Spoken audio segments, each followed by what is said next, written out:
With that, we'll go ahead and get things kicked off for our project call announcement for powder alloy development for additive manufacturing 2.0, the PADAM 2.0. This is a follow-on from, I believe, summer of 2023's project for the first PADAM call. Today, John Martin, our AM Research Director, will be presenting, and I will go ahead and pass it off to him. So, John, take it away. All righty. Thanks, Zane. Good afternoon, everyone, / good morning. So thank you all for joining us and taking the time to listen in to our kickoff for PADAM 2.0. So as Zane mentioned, this is somewhat of a continuation from PADAM 1.0. PADAM 1.0 had two topics, one nickel, one refractory. This one is leaning all refractory this time, and we'll get into that and go over what is all on the RFP and get into questions a little later. So a little bit of the background and overview. So this was, feedback that we got. It stemmed from a workshop we did back in 2021 for alloy development, identifying a lot of different alloys that need to be developed for additive. High temperature came up a lot, nickel, but was also at the top of the list was refractory. And it's also been identified, talking with a lot of stakeholders from industry, government, that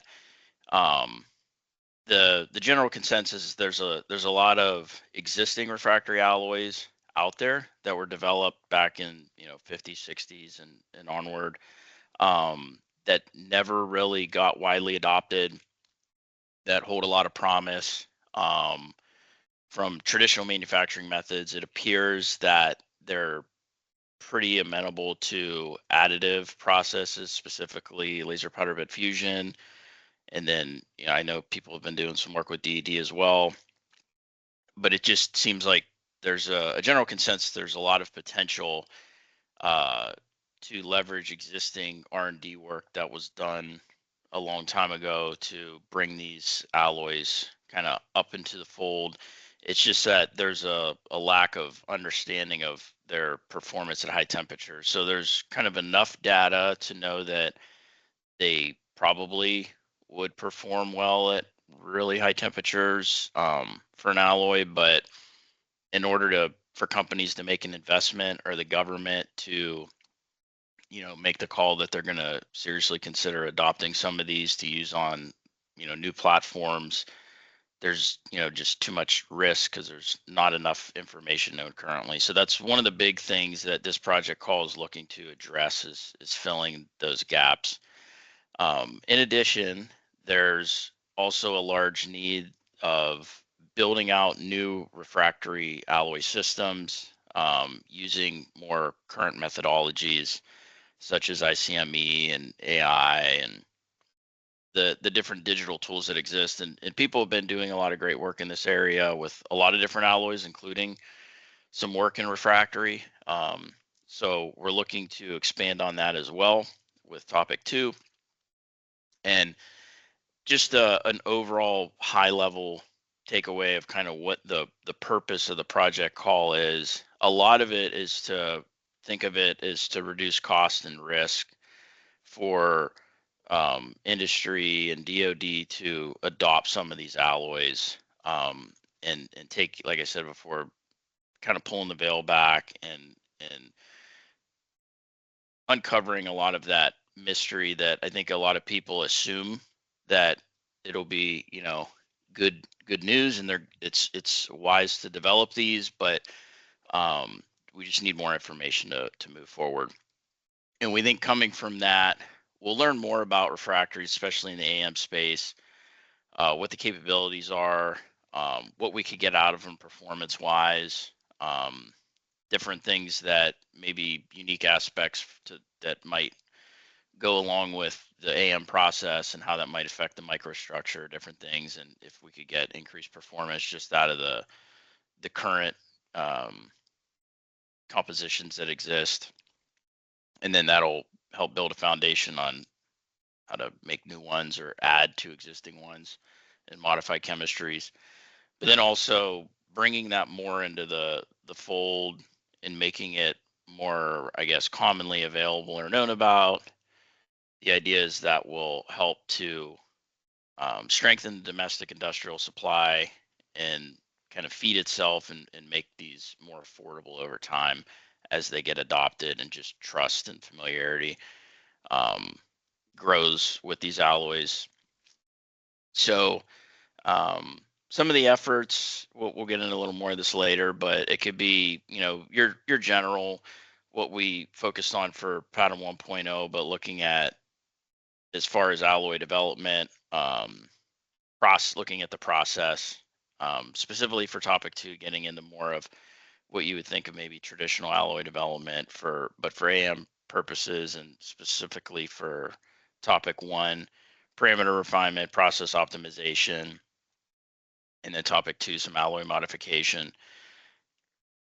Regardless, whether it's a new alloy, existing alloy, what we're looking for in the topics or the proposals is not what we're not looking for, I should say, is inventing speculative materials. If you want to refer to them as moonshots, but we're not looking for that yet. Maybe follow-on work down the road, but we do operate typically in a TRL 4 through 7 regardless. But even getting some of those newer alloys that show high promise that people maybe have been doing work on, maybe some interest in those, but definitely not, as it creeps more to the speculative space, not so much. And one of the reasons for that, and it could affect some of these topics as well, but when you get into the new alloys, it's just less trust, more mysterious, less physical understanding, more relying on computational tools and digital tools, but also you creep more in that space of having to develop new coatings and maybe test procedures, and it's just comes with say baggage, but more work, more cost, which we're going to have to get to at some point. But this project call is not looking that far ahead. So looking over the objective, kind of reiterating what was covered on the first slide, a lot of it to de-risk. We want to orient these alloys so they're basically in a better place where people could start to qualify them internally, do trade studies, look at is there a business case to use these alloys in place of, some other high temperature, say if it's nickel or whatever, alloys that they're using for certain applications, or looking into new technologies that they're trying to develop. And then the topic breakdown. So topic 1, 2, and 3. Topic 1 is building out existing refractory alloy systems, which we've been referring to as alloy resurrection, getting that name from our friends at NASA. But they've been doing a lot of work looking into these alloys, these existing alloys, and potentially developing new ones. And so that one is looking at alloys that have been developed, like I mentioned before, quite a long time ago, and trying to leverage all that great work that was done. Topic 2, novel or emerging refractory alloy systems. And then topic 3 is separate from those two, and it's basically a landscape assessment to get a better understanding of the supply chain when it comes to refractory alloys. So there's a lot of, whenever you get in a discussion of refractory alloys in a business case, the conversations go in a lot of different directions, and for good reason. And it starts at procuring the raw material. What are the risks, and are there any potential adversaries that control a lot of some of the refinement processes or geographical locations of the mines? And there's a lot of things that need to be, I think, better understood with that. And then getting into the atomization processes. So like, what are some of the required feedstock or material forms that would need to go into an atomization process? Sometimes it takes a considerable amount of work and investment and technical know-how just to get the material in a form to get it to atomize, depending on what atomization process you're looking at. And then it could deal all the way with testing when you get into qualification. So if you did have a refractory alloy and it works great and you're making a part with it, now you got to test it. And what are those testing capabilities? What are the limitations? Because those are all cost drivers if they're not available for people to use, and it could really increase the timeline of developing things, which can also kill the business case if it's just going to take too long. So if we look at the technical approach overview for topics 1 and 2, just in a general sense, and thinking of the flow of the project from powder to readiness, or increase or orienting these alloys more towards readiness. And we start with powder feedstock foundations. So we mentioned in there to have a draft standard, using that language specifically because the timeline, the period of performance for this project's may not be long enough to actually get like a published standard, probably through an SDO committee. But starting that process, so for the powder feedstock, whoever you think makes sense to go with, and then same thing with printed material. But starting out with the powder feedstock, understanding the chemistry ranges, understanding the contaminants, the allowable permissible limits for that, oxygen, different things like that, and then the atomization process. So taking into serious consideration on what the atomization process is going to be, is it cost effective, and then looking at trade-offs of certain atomization processes might have beneficial effects on chemistry and microstructure of the powder, which might help out when you go to print it. So easing printability, even though you're using the same composition. Some of it might give you better yield. Some of it, the feedstock for the atomization process might cost a bunch of money or just not be feasible for the type of material that you're going to use. So taking a lot of that stuff into consideration. So although this is, it's R&D work, we're really trying to orient it or situate both topic 1 and 2 where this work could be picked up and moved forward and matured with using that framework that we're trying to build here. So there's not like too much rework that needs to be done, just more additional work. If we look at the processing and post-processing, one thing we're really focusing on is understanding the AM process windows.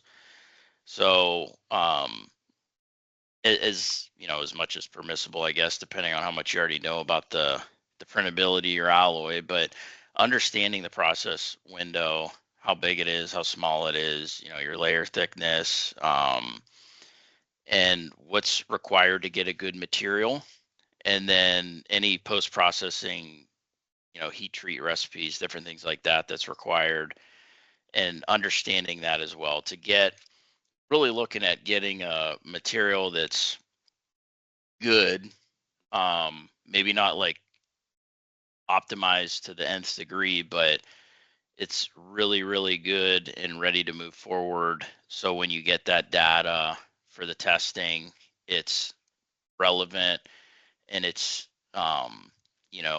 it's an accurate representation of the material and what most people would be able to do with it, as far as getting those material properties out of it using a AM process. So when we look at high temperature performance understanding, this is a big emphasis in general, but specifically for topic number 1.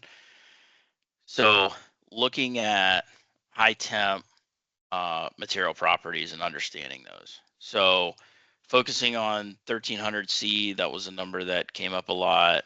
I know 1500C is getting pretty high, but I guess one way to look at it, or at least, it seems like most people are thinking is whatever your specific temperature operation or your application operation temperature is going to be, whether it's 11, 12, 1400, whatever, you know, I'm sure some of those would require coatings or maybe all of them, depending on the time that they need to operate in that space. But it's a lot too about understanding the material behavior. So how does it perform at 1000 C and 1100 C and 1200 C and you know, and then beyond, maybe even beyond what you're going to use it for, to see how the performance properties degrade, how rapidly they degrade, which ones do, which ones are more temperature dependent, and because there's a lot of different applications that you could use these for, and there's a lot of different failure mechanisms that can cause the material to, you know, ultimately fail in its application. And we really need to understand that better at higher temperatures instead of, you know, room temperature. So that's kind of the idea, is to just gain a better familiarity of how these are going to behave at a regime of elevated temperatures. And those are just to give you an idea of some of the temperatures that are being discussed or looked at and have been looked at in the past, with some of the existing data that's out there. Just not a lot of it. So another thing to keep in mind is the, you know, the data, the amount of it, or, you know, what is the point? So I guess, you know, for the second bullet point, data sufficient for trade studies and down selection. So not design allowables. The fidelity of the data doesn't have to be to the nth degree. It's not necessarily for someone to take and just go use it and, you know, as an allowable data set and say, oh, now I'm going to create my design allowables for an actual application.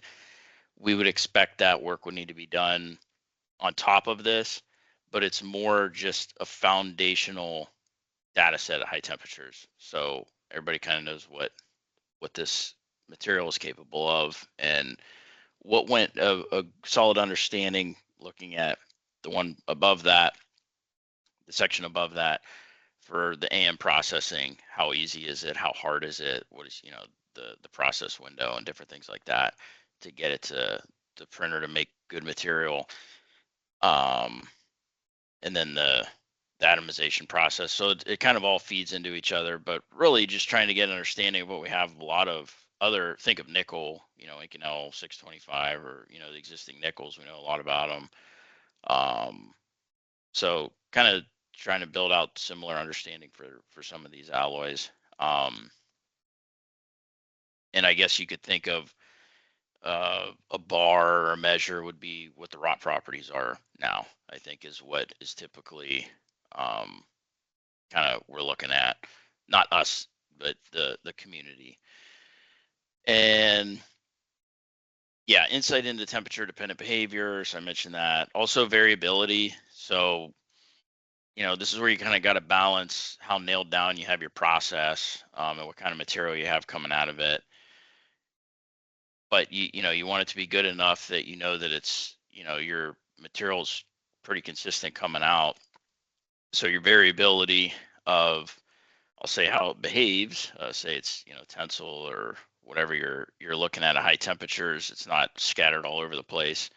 But we do want to understand that, because there might, you know, be some of that, a lot of potentially strange things going on at those high temperatures. And then some of the limiting mechanisms or failure mechanisms that would happen with certain alloys. So there's, you know, you have your base alloys, and then you add these elements in, and they have different effects. You know, some might help with creep, some might help with fatigue, some might help with fracture toughness, and just trying to, you know, understand some of those things better. And this is going to be relied upon by, I'm using the word pre-qualification test plan, which I guess you could say it is, it isn't, but basically the idea is it's not a qualification test plan necessarily, but it's something that would fold into a future qualification test plan, but it's high temperature. So there's not really anything that exists officially right now. There is information in MPDS where they have recommendations for doing tests for fatigue or high temperature, different things like that. But I would spend a good amount of time trying to figure out what your test plan is going to look like to basically provide, at the end of the day, once this is all said and done, a good understanding of how the material is going to behave at high temperatures. And maybe you need to target a certain application. You can't test everything. But that's the idea, is having that well thought out test plan. And then readiness, advancement, and transition relevance. So not that we're going to get to that point necessarily, but like I said, stepping stone or foundation to get there. So think of it too as this work is to support qualification planning and scale up for industry, DoD to better understand. And then clear linkage from feedstock, process, and then part performance. Not that the fundamental underlying physics has to be understood. Just, think manufacturing. This is what a good feedstock is. Maybe I don't know all the reasons, but I know this is what it is. This is the chemistry ranges, and maybe, if you want to get into the particle size distribution or whatever seems to have effects, the processing choices, the process window, and then, your coupon performance or part performance is also definitely applicable for topic one, especially depending on what your prior experience is with the alloy that you're using. And then I'll mention too here down last bullet point. So we're doing something a little different as far as talking about manufacturing readiness level, and trying to reference specific elements within that desk book, the MRA desk book. And in the back, I'm sure, several of you are aware, but there's a lot of threads and sub-threads. So, and there's a lot of great language in there, because MRA is huge. It covers all facets really of manufacturing, but a lot of times for these projects, we're only worried about a few, or we know it's only feasible or realistic to mature a few. We can't just mature every single thread and sub-thread simultaneously. They all kind of get matured independently. So looking at things like design and materials. So if you look at the design one, they mentioned trade studies, and materials is an obvious one, good one to look at for a thread within the MRA desk book. So looking at technical approach for topic one. So a lot of this I went over. This is pretty text heavy. We left it in here, even though a lot of this is in the RFP, but the RFP is a Word doc. It's a lot of times easier to look through slides if you're just going to look for a quick reference. So this contains a lot of the, details that are in there. The slide before, I guess I'll mention too, this was kind of like a summary slide I took from the technical approach bullets under each topic 1 and 2, but high level summary. Go in there for more, specific information. The technical approach for topic 1, like I said, looking at basically process development for existing refractory alloys, and then really trying to understand that high temperature behavior. Oh, and I'll go back here real quick too. I forgot to mention. So another way to think of it, I was going to try and like color code this, but I didn't. I couldn't find a way to do it that looked nice. But if you think of the first 2 bullet points here, I would imagine that those would probably be more emphasized for topic 2. The last 2 bullet points would be more emphasized for topic 1.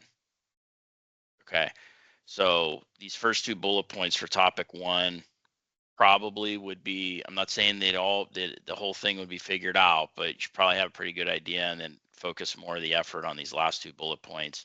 And then when you're getting into alloy development topic 2, you're gonna have to figure more of these first 2 bullet points out, and then try and work your way towards the back end of the last two bullet points. So that's, I think, one easy way to look at it as far as kind of a trade-off or what to focus on for each topic.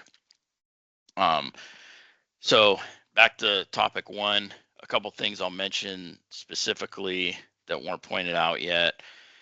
So all teams are required to include at least one feedstock supplier who is readily capable, meaning have already produced the powder and it's good and printable on the team. And that's primarily to make sure that you have access to the powder in a timely fashion. So I know a lot of you are probably also well aware that sometimes the lead time just to get the powder in sufficient quantities over really small percentages takes a long time, or maybe you need to order a lot to get it quicker.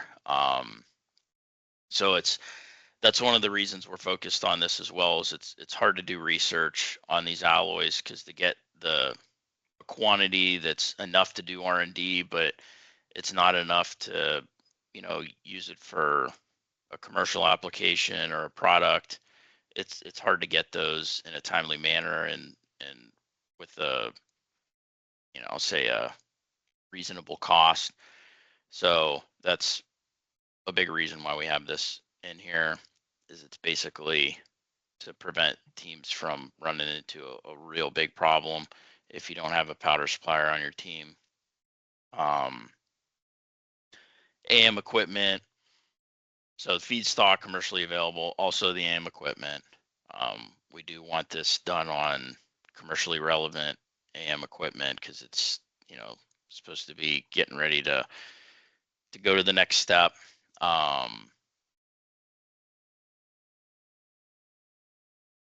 Yeah, so that's, and then I mentioned, I don't know if it's in here.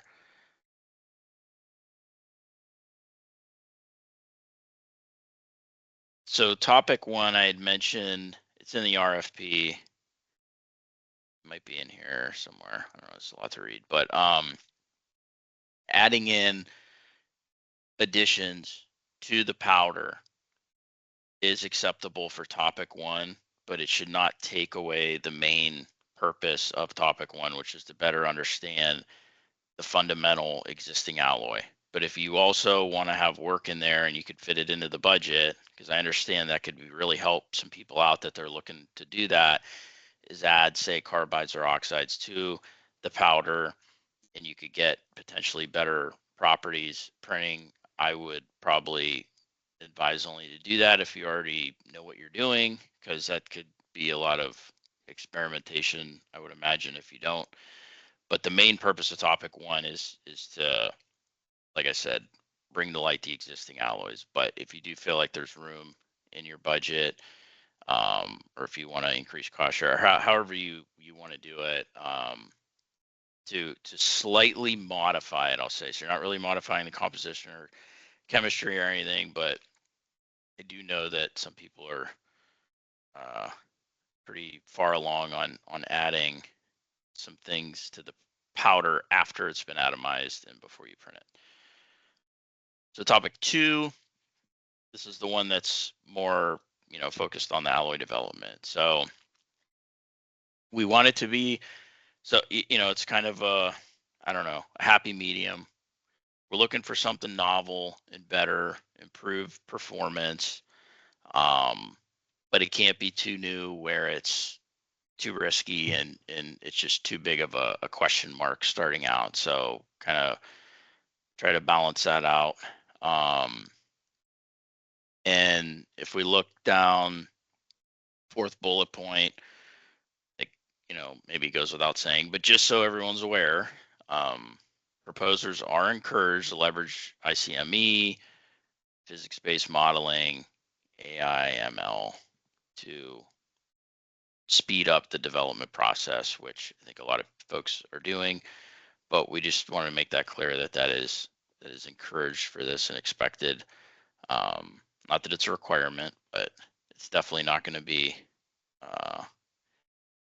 looked at strangely as too risky or anything. That's what we're trying to learn more about learn more about and give people that are working in that area an opportunity to start bringing that more to the forefront. Couple specific things. There's a lot of properties that were mentioned. One specific I'll mention is the oxidation resistance capability of that without a coating at high temperatures. That's a huge interest to some folks in the DoD. I think in general, but because coatings it's a whole other problem. But something to keep in mind: specific strength, meaning it comes up a lot of the densities of these alloys, but if you could get higher strength, and does that cancel out your density because you don't have to have as much cross section, and just different basic design considerations. But that's another big one. And another one that's not listed here specifically, but thermal shock. So there's a lot of properties that are listed in the RFP, and it's because they're properties that can help give you an idea of thermal shock resistance for the material. So there's a decent amount of people that would like to know how some of these materials would hold up to thermal shock. And some of that involves varying the strain rates for like tensile tests. So, basically pulling it faster. Specific heat capacity. I don't even know if that's thermal coefficient of expansion is another one. So there's just different ones that you have to kind of know a lot of them to get an idea of thermal shock, and it's getting into a kind of a weird space, I guess, but nonetheless important to understand and know. And then things like creep and fatigue, depending on the application. So topic 3, this is the landscape assessment or supply chain assessment. So this one, just quick overview on this, what we're looking for. For those of you that have been involved with some of this stuff before, we're doing an activity now called Watch List that ASTM's leading for us. That's for in-situ process monitoring. We've done, so Deloitte led a casting and forging effort for us a few years back, quite involved. A project we have kicking off shortly, it just got announced the other day, I believe, is ACAM. So that's a composites road mapping effort. So this would be something similar, but I'd say a little more targeted too. So it wouldn't just rely on workshops per se and gathering information, although I think that would be a good element, and for sure to just have a workshop on refractory alloys and get the community together, because that's something that we've been hearing about as well. But this is also going to be, I'd say, getting into stuff that's well outside of additive. It's looking at the whole supply chain. So it would be pertinent to all of manufacturing, but looking at how these alloys could potentially be utilized and leveraged with additive manufacturing. One of the big holdups right now is understanding that whole entire, if you want to refer to it as the value chain. So you have the raw material, and then you process them, and they go through the steps, and every step of the way value gets added. But since they're materials that hold up to very, very high temperatures, so they're just a pain, right? They're a pain to do a lot of things with, and they're expensive. They're a pain to process, they're a pain to test, they're a pain to manufacture, comparatively speaking. So understanding a lot of that. So a lot of it, I think, would be also like pointed interviews, reaching out to specific folks, probably reaching out to people that are at some of these universities researching the mining efforts. I know there's a big mining effort going on right now with the administration investing in that. So understanding a lot of those things, so the community has a better understanding in general of where some of the true barriers are, and certain things to look out for, as far as potential feasibility moving forward. So, for instance, if a barrier is refining a certain element to get or refining a certain material to get a specific element, and we just don't do the refinement process here because we just don't do it because there's no business case. It doesn't mean that we can't just do it in 5 years and now we can do it and it's no longer a barrier. We want to understand that difference between, oh, this material is located only in this part of the world and it's pretty risky to depend on that. Those are two different things. One we have control over, one we don't. And then just reaching out and talking to people that are, experts in these things as far as the supply chain for these type of alloys and others, to get a better understanding. So if we look at the funding breakdown topics, so topic 1 is the existing refractory alloy systems. So we're looking at $2 million per award, projecting 2 awards. And then topic 2 is the novel alloy, and we're looking at 1 award at 1.7 million. And then topic 3 is that landscape assessment and supply chain at 1 award, 300,000. The cost share requirement is 25%. So if, hopefully you're not looking at these and a lot of people we talk to seem to think that these funding amounts are fine. Now, one thing I'll mention is it's not as much as what was in PADAM 1.0, but I would say what we're focused on here, the scope is, a more targeted scope, I think is fine. So say if you just are going to mature high temp material data sets for laser powder bed fusion with a existing alloy that you're going to get off a powder supplier, and you've already done, you already have a decent familiarity in it. So the developmental work won't be too bad. The testing always, that's going to be a big expense trying to figure that out. But not necessarily doing different cut sizes, laser powder bed fusion on 3 different machines, and then we'll do some DED and maybe look at some coatings. Like, all that's great if you could fit all that in there, but that's also looking at a lot of stuff and it's very expensive. So just keep that in mind, that targeted laser powder bed fusion scope is perfectly acceptable, as long as we're getting those high temp data sets that people could leverage moving forward. And the cost share requirement, we set it at 25%.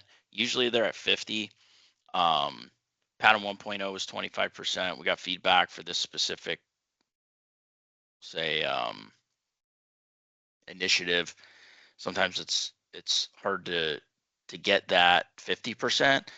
Obviously, we're always willing to take more if you could do that. But I would think of it like that as well, that this is a minimum, because we didn't want to make it a 50% requirement and just cut people out, or make it extremely difficult for some people. So we wanted to be understanding of that. But if you think you could do the standard 50, obviously that would add your overall budget. Definitely encouraged. And then if we look at the period of performance, 24 months for technical period of performance for topic 1 and 2, 18 months for topic 3, and then 3 months for final reporting added on top of that. So then if we look at the schedule, so project call was announced last week, kickoff right now, obviously. Questions from proposers about the scope are due on February 10th, and then we're planning to get responses back to you the week after, a week following that.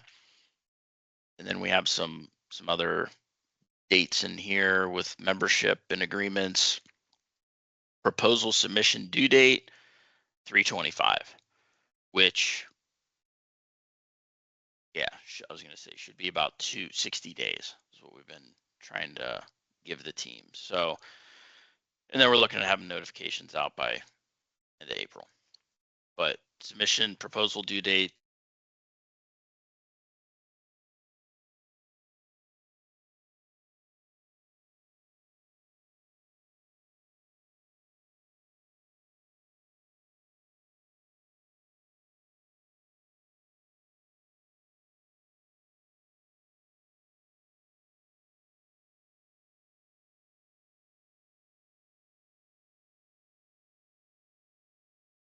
I already mentioned the cost share. So the minimum's 25. If that works for you, then great. But like I said, if you feel like you need more budget, then I would, look at. Oh, and we have a note in there too to leverage prior work, cost share. We know a lot of people have done a lot of prior work in this. So we're looking to, build off of that any way we can as well. Eligibility. So this is just more eligibility details and things to submit with your proposal. Deliverables and reporting mentioned in the RFP. And then the evaluation criteria. So I'll talk on this real quick, and then I think Cole's going to jump in and mention some things. So typical breakdown, we have updated it, but you can see the percentages here. Technical approach is 40, technology dissemination 30, program management 25, and then cost is 5. So we're scoring cost on this specifically. I think we're debating on whether to do that moving forward, but looking at things too, like letters of support and involvement of team members. But for this one too, knowing that the cost share is 25%, so looking at what people can bring to the table as far as prior work, developmental work done for these alloys, because that's pretty important. And we know that there's been a lot of great work done up to this point. Cole, I didn't know if you wanted to hop on this slide. Yeah, thanks, John. So real quick, everybody, due to feedback from both the government and membership, we have revised our evaluation criteria. So I cannot stress enough, even if you've applied to previous project calls, please go in and review the updated criteria. We've taken some off, we've added some, we reworded some. So all of the evaluation criteria, as your proposal will be scored, is found on page 26. Again, please go and review that. All right, John. thanks, Cole. Thank you. All right, so I'm gonna. Okay, so there's this stuff here. I'm gonna kind of just, I want to make sure I fit this in, and then we get to questions. So the teaming platform, we're trying to make a special emphasis of pointing this out. This is a feature that we've added. I don't know, Zane, since you're on, do you want to talk about it? Because this is Zane's thing, I think. It's a great Absolutely. tool. Yeah, I'm happy to jump in here, John. So I've spoken with a number of people about this. So if you're familiar, this hopefully can be a bit of a refresher. And if not, hopefully you can jump in and utilize this. So we've implemented a opportunity for members to better collaborate when it comes to a certain project call. If you go to the project call page, you can select whatever project call you're interested in participating in. And then on the screenshot on the right, as you scroll through the page, you'll see the interested in teaming pop up on the right. If you go ahead and select team up over there, it'll ask you for some contact information as well as what you're interested in working with on the project, or what capabilities you bring to the project and what sort of partners you're looking for collaboration. And this can be submitted by anybody, members and non-members. So if you have interest in finding a partner for this, go ahead and submit there. And then, John, if you go to the next page, all of our members, however, have access to the submissions, and that is including the contact information, the capabilities that you are submitting, and also the interest of who you want to collaborate with. So if you are a member, you can log into the American Makes member portal, go to the benefits tab up on the top left, go to teaming tool, and there you'll be able to see not only the current submissions and projects, but also all of the historical ones. So if there's interest in something internal that America Makes has had a project on in the past, then you'll be able to actually go and look at those interested in submitting to the previous projects as well. So any questions on how the teaming tool works?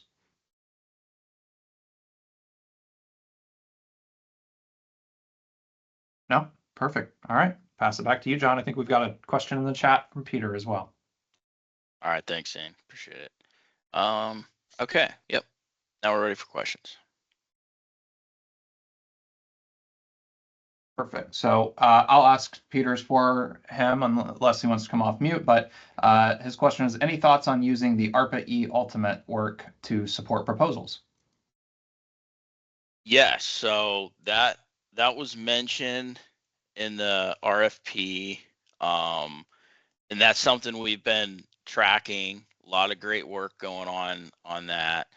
So anything that you could leverage from that. So I know that's like provided by federal funds. I don't really know how all that works, but absolutely. The work that's been done for RPE Ultimate, if that can be leveraged for proposals for this, then yeah, that's what we're looking for. Because there's, I mean, like I said, NASA's done work. There's been a lot of good work on the RPE Ultimate programs.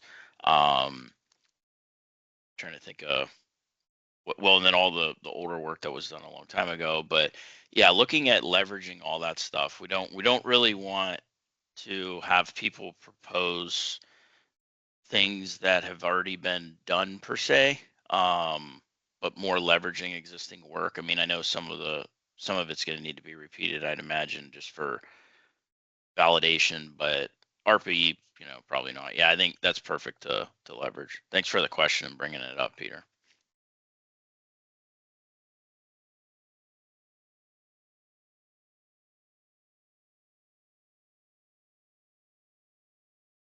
All right, so this is another good question. Will you be giving priority to certain AM technologies over others? So example, laser powder bed fusion, directed energy deposition versus each other.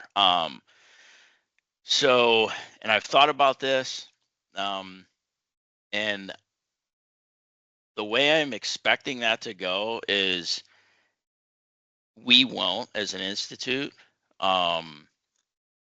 I think everyone would probably have their own like preferences, but at the end of the day, it's like, well, it doesn't really matter. I guess if the proposal like scopes out a good use case and say it's DED and they have a really good case and good, I guess, evidence or whatever that they're providing that they know what they're doing. I think, that's what's probably going to win the day. But also too, the way we set up scoring is we do have a diverse group score, a lot of people from the government. This one I'm expecting to have we've been getting a pretty good group, like decent amount of participation. I know there's a lot of interest from refractories, and I know there's a lot of different perspectives as well, and that's what we're trying to get from the community when we're scoring these as well, is different perspectives.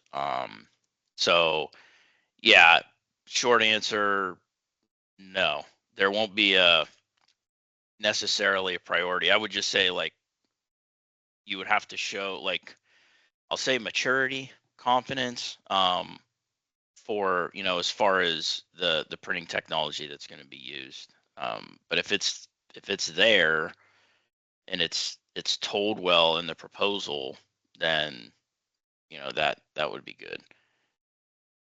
So another question is FS85 alloy of any interest?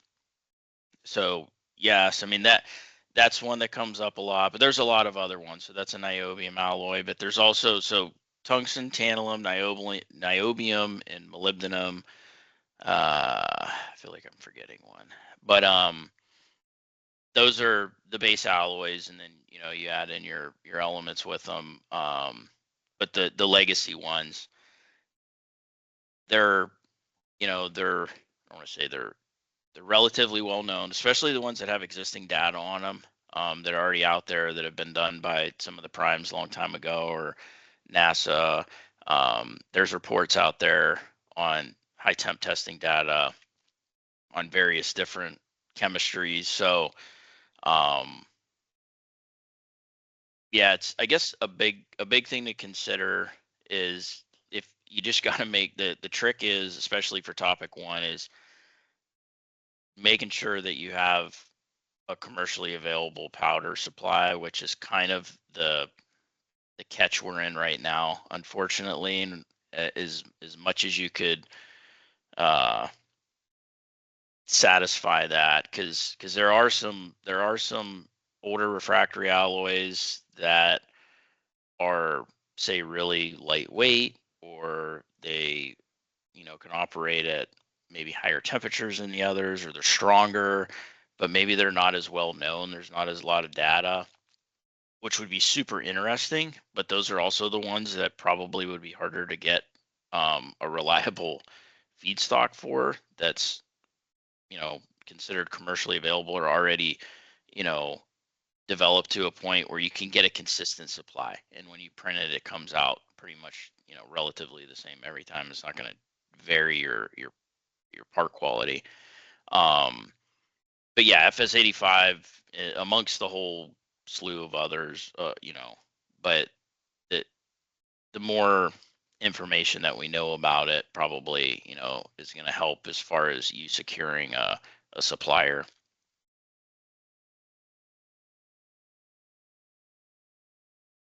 So any focus application area. So I'll read some of these.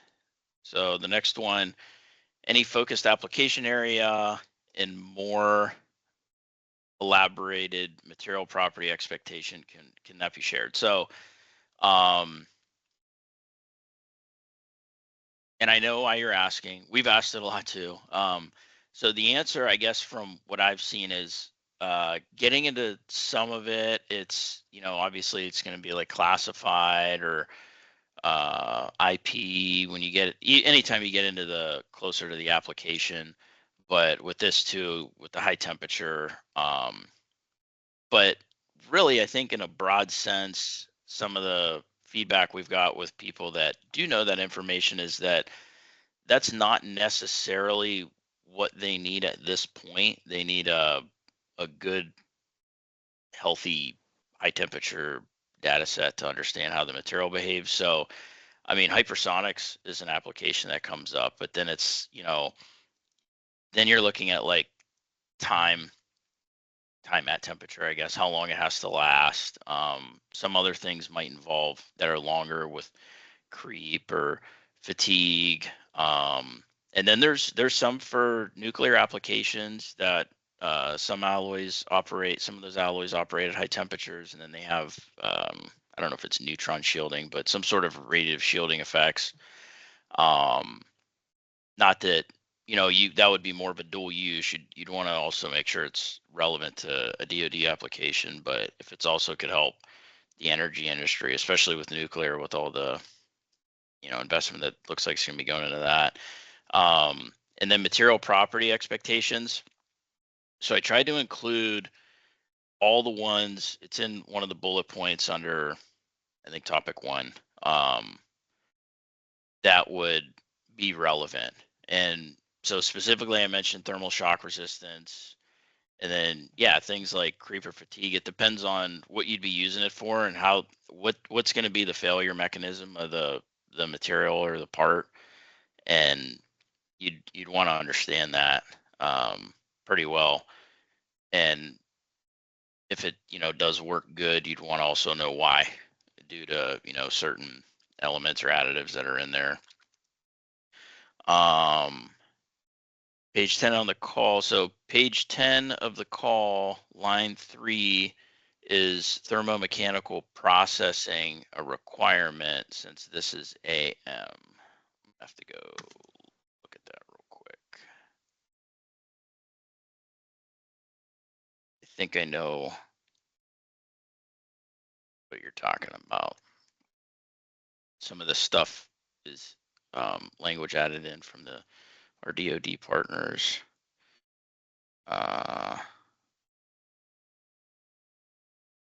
Yeah, so I'm pretty sure what they were referring to there. So ability to process alloy in all required manufacturing states. So melting, casting, thermomechanical processing. I think what they're referring to there is all the upstream processes before it would get atomized. So say for like an atomization process that comes up a lot, EIGA,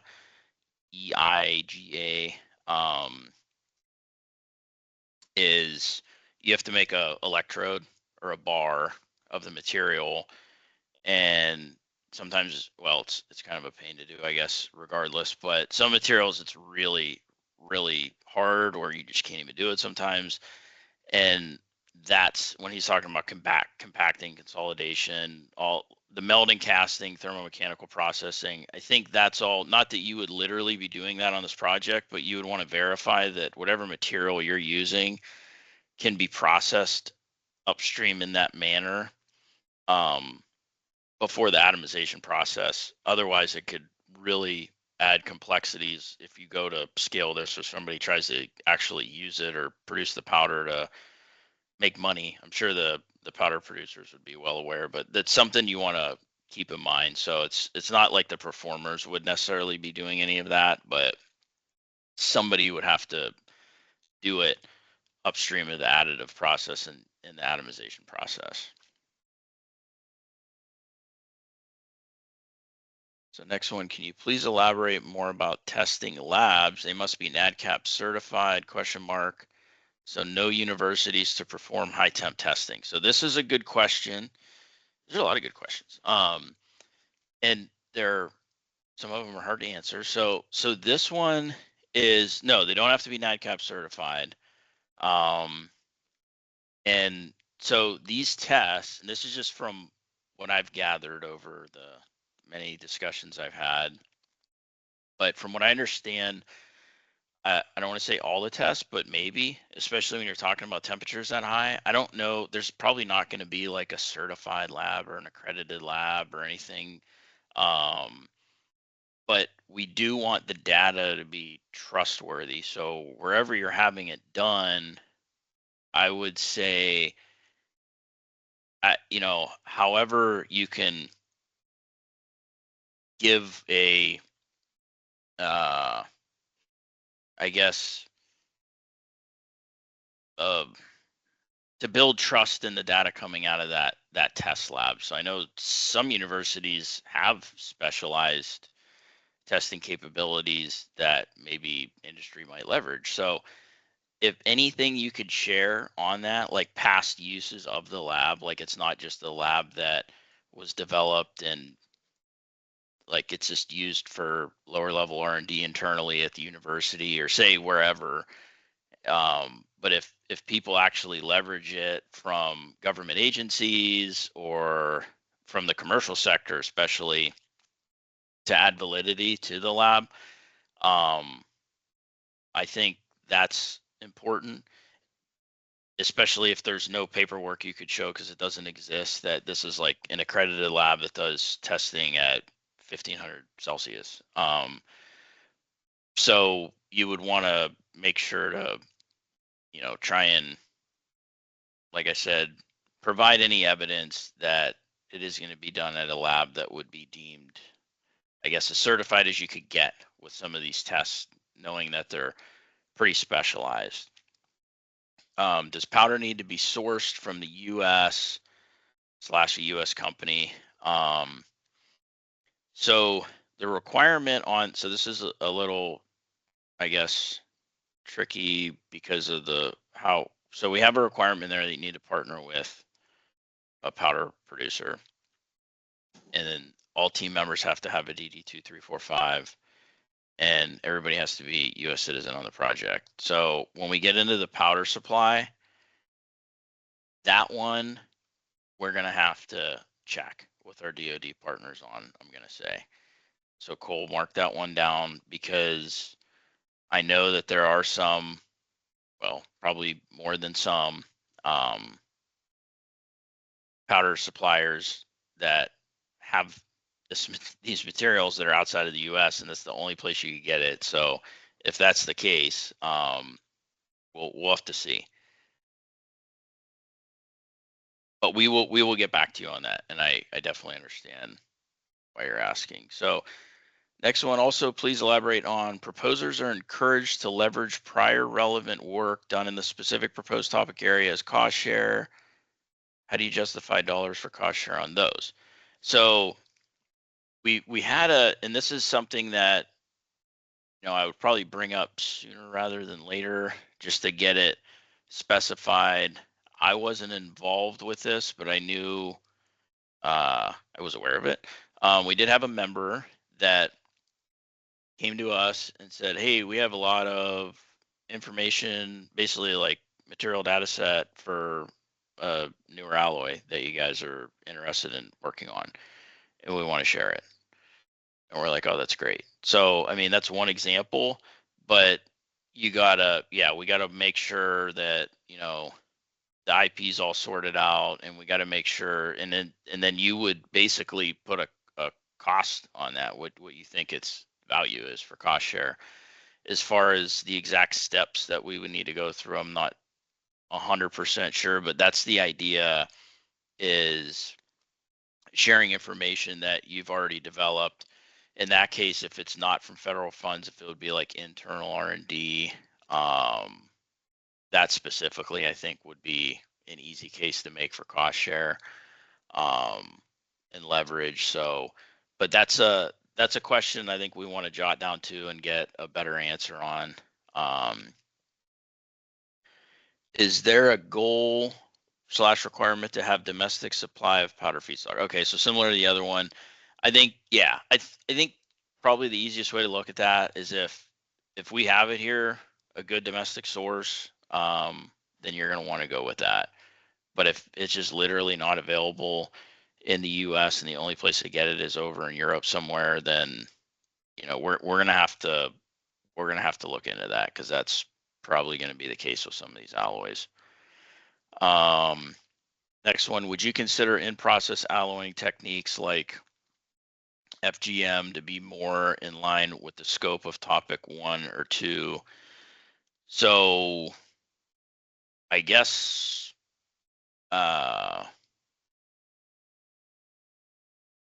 Lisa, are we talking about like functionally graded material as far as like changing the chemistry, or just changing the microstructure, adjusting the printing parameters?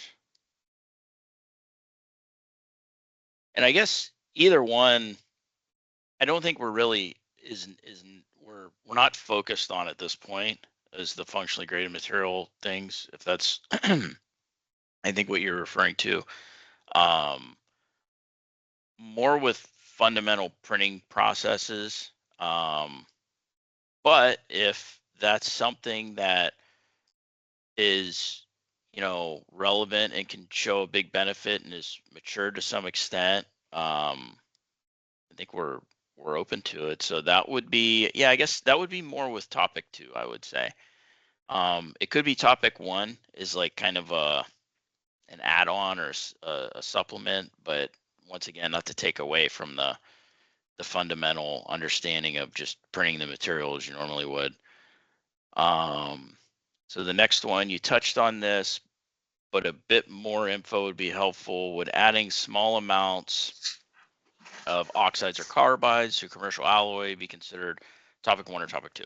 So it would be, so I there's a note in the RFP where it's acceptable for topic 1, because I know people are probably going to want to do that, but not to the detriment of the overall goal of what topic 1 is, and that is just the traditional alloy. So we'd want to understand both. We wouldn't want just a material data set for an existing refractory alloy, and it's only for carbides and oxides that were added to it. So we still don't know how the material behaves, like the basic material. So we got to know how that behaves.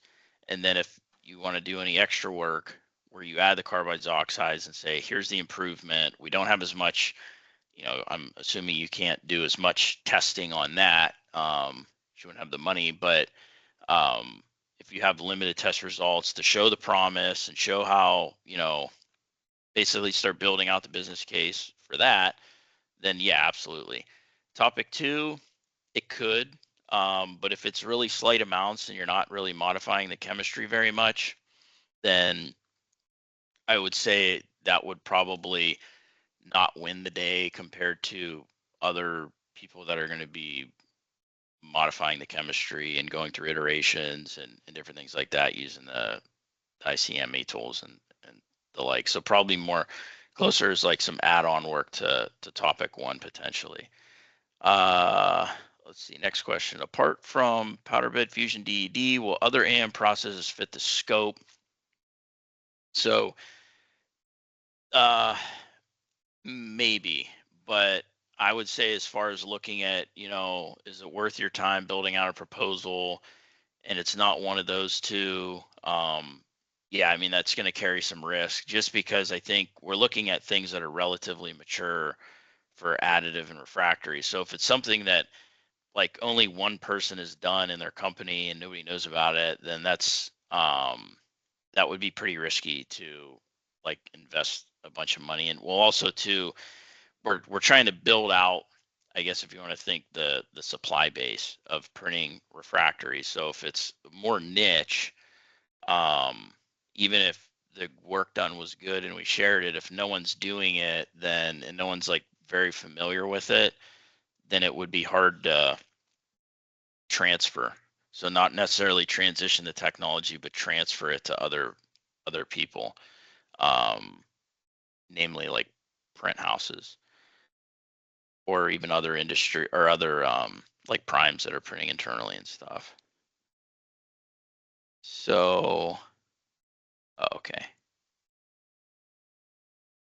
So I see Lisa's follow on. Yeah. So multi-metallic systems and grading composition. Yeah, I guess topic 2 for that one. And then are tungsten alloys for ballistics / munitions in scope for an application? Yeah,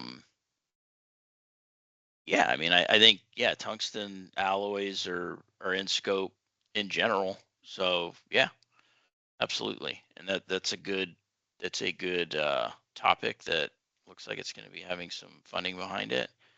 Not from us, but from the government in general. Would an alloy like C103 be out of scope since it was already the topic of PADAM 1? Yes, essentially. Yeah, so we topic 1 or PADAM, the project that was awarded for refractory under PADAM 1.0 is called Matches. And that is ongoing right now. So that was on C103. So yeah, C103 is and that's like the only refractory, I guess I could say, that's like readily commercially available or whatever. We know the most about with AM. So that's, yeah, that one we're already addressing. And that would be specifically to topic 1. Now there has been some modifications to it that show a lot of promise, that a lot of work has been done that could potentially fall under topic 2. And then I don't, if other people are making variations of C103 where they're adjusting the chemistry or modifying it to increase performance or take out certain additives. I know people are working on things like that. So that could be in scope for topic 2, but just straight C103, yeah, is not in scope. All right, so I think we got through them all.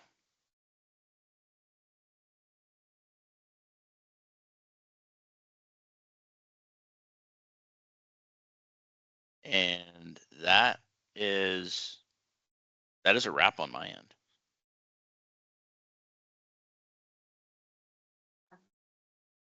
Well, thank you, John. I appreciate you taking a little bit of extra time to cover all of the questions. As Cole mentioned in the chat there, if you have any additional questions following this, please reach out to the project team here at projectcall@americamakes.us. We will compile those and answer them as best as we can and post them to the project call page.